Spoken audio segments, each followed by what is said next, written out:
Hello, harp.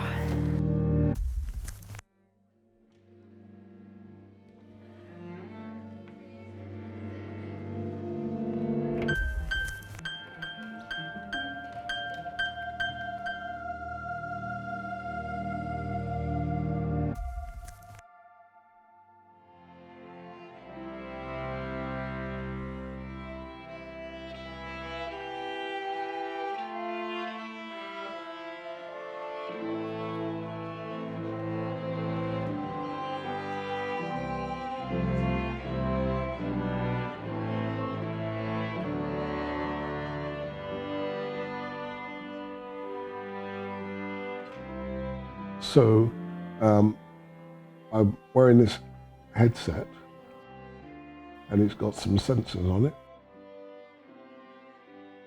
and that is connecting to the sensor on the top of my laptop. And when I move my head like this, it moves the mouse across the screen and I can choose what I need to choose. And there's a blue tube down the left hand side of my face, and I do that to activate the mouse. And there's some very clever, complicated software being written to make it work.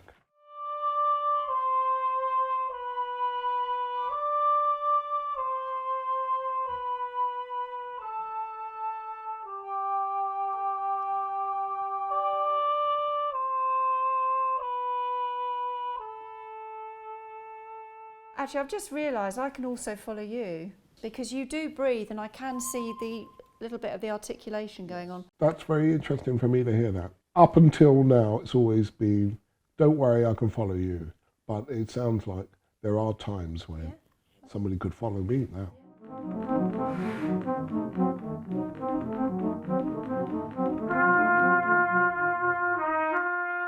I was sitting in the seat that Marion sits in and thoroughly enjoyed making such top-class music with everybody there. I was travelling from Newcastle to London, had a bad car accident, which damaged my spinal cord, and that meant that I don't have any control over my body. In 1 second, I was, a professional trumpet player, and the next second, I was catapulted into this disabled world where people shouted at you because they thought you couldn't hear. They have to make decisions for you because they think you can't think. The chief executive of the company came to visit me in a hospital and said, well, there's one or two things we believe you can still do, Clarence, if you're up in a wheelchair. And that was great hope for me to be thinking about music. And then it was a case of, what's the next steps going to be? Can I do anything with this instrument?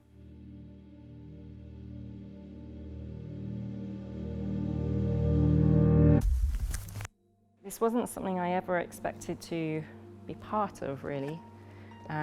Being able to be part of kind of a chamber ensemble is really like an 18-year-old me's dream. It was difficult. It would have been difficult for you. So, I don't have enough fingers. When I was born, if I put my hand there, this finger would have been to here. It would have been double the length of this finger. Okay. And so, when I was growing up, my mum was like, well, I want you to learn a musical instrument, but I'm only interested in you learning an instrument which doesn't involve this hand so much. So I started out as a violinist. That got me to the University of Birmingham, where I got to do harp as an early music instrument. And it was there that it was quite obvious that kind of my imagination for sound fitted harp really well. But at the same time, all I knew really then was kind of the classical world. And so I was kind of dreaming of this thing which I knew I wouldn't have. And then this other world opened up to me, which eventually brought me here, which is quite exciting.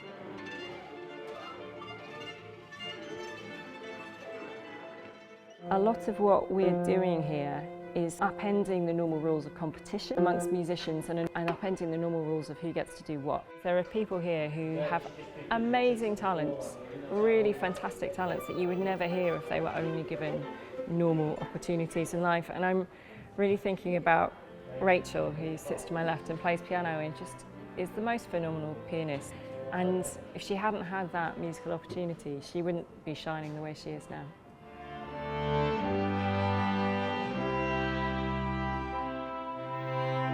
I think the piano it was like something that found me really. I wasn't focused on whether I can play it or whether I'm good at it or not. It was just something that approached me, and then I think the difficulty was obviously the practicing, but when I overcame that, I just think that nothing can really stop me.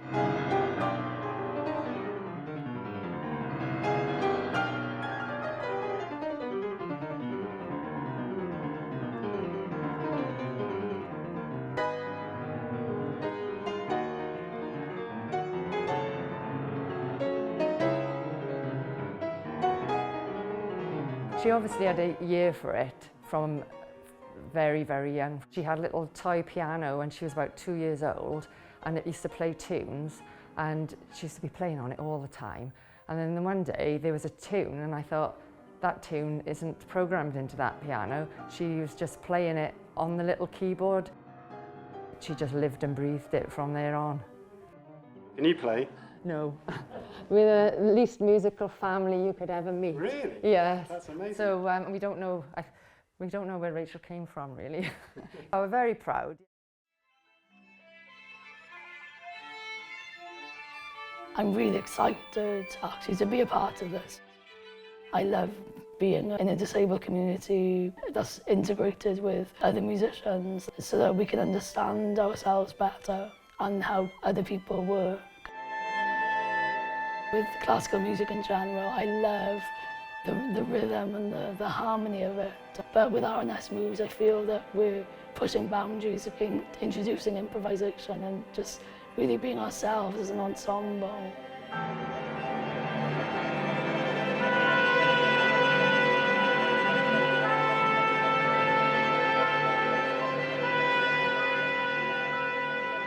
It's funny that the cheapest plastic recorder with the cheapest microphone is actually what works for me.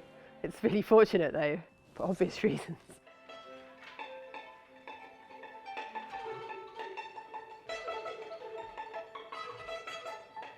This is a Robo recorder. It has a little circuit board on it and some copper tape, which is just stuck on.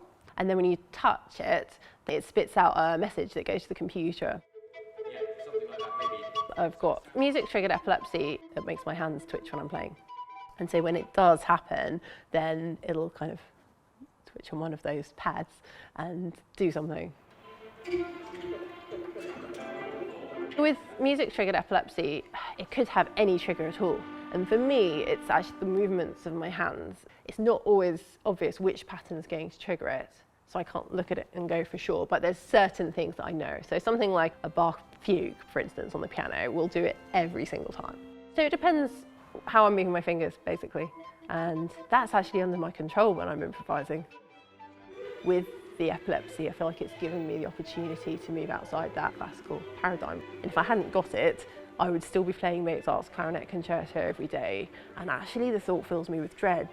And I'm so happy that I don't have to do that and that I can do something new and different. I think it's just really liberated me in a way.